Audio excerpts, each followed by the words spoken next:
Bravo Reis. Yaşamına gelen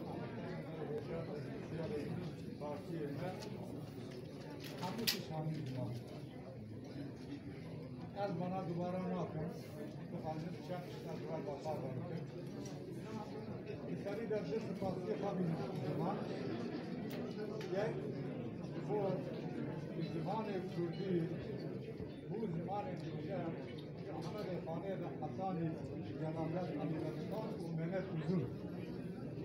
Ya da manara bazıken manara rezarım Kürdiye'yi Cibok Iro o bela şeyhu Kabata platforma zaman o platforma zaman Manara, ülkede manara spazı akademinin zaman her birine ona Kurdizan'ın Bağveyna'ya Kürdistan'a bakır ediyor. Ev gel ki giringe Bağveyna. Kamu parti merbelerine. Kamu yeşilsiyar emeği şazi suyun algılarına. Her zengir emeği, melle emeği, seyde emeği Ujere Kürdistan gidiyor. Gel en kıymet algılayı baş bizanmış. Emir çıtır bayi Bukarez'in uçutur bayi Türkiye'de yaşayan Roja'da Güngeha Yakutiya Netevi Kürdistan'a bakır.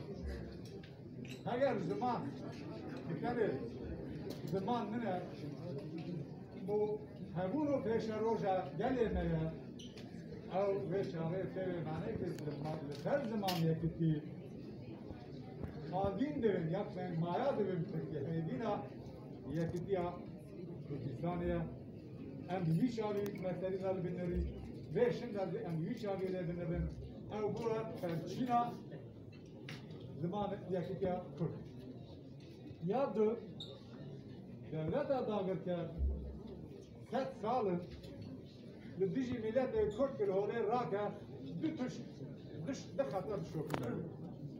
Yek xeta dijwar di İngilizî divên hard xovin, yek xeta wek nev divên soft xovin.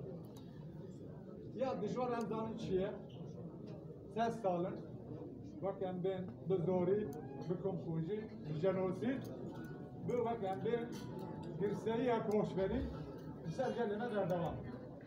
Ya bir şey, güven şey, ya ne efendim, ledeli her roz millet eme dehalline, ev hatta bakendin asimilasyon zaman u çantiye. İro bırak ve emel haber gider kadın, ev bilyara ka firuziye, em nefadil gider kadın. Hani bırak after ama, fadil eder kadın ama, lebe derine mi?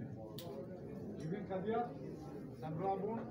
Emir cevabı ki havalı hangi zaman bir milyona imza dersin öyle ki bandora kamerden mesela devlet Türkiye ve mesela seru komare Türkiye ve kısve emare devlet ki zaman habuna millet edebiyece millet bir zaman nav edebiyece yani vesile ki bandora kamerden bir milyona bir insan devlet Türkiye ve Türkiye Türkiye ve kamu erasifal dikin, bangamla, evet ki, em nifra derketin, em hakan imza, bütün rujan, bir telecan akabezdir, bir şekilde. Sefas, ve hafif işkabel, sınav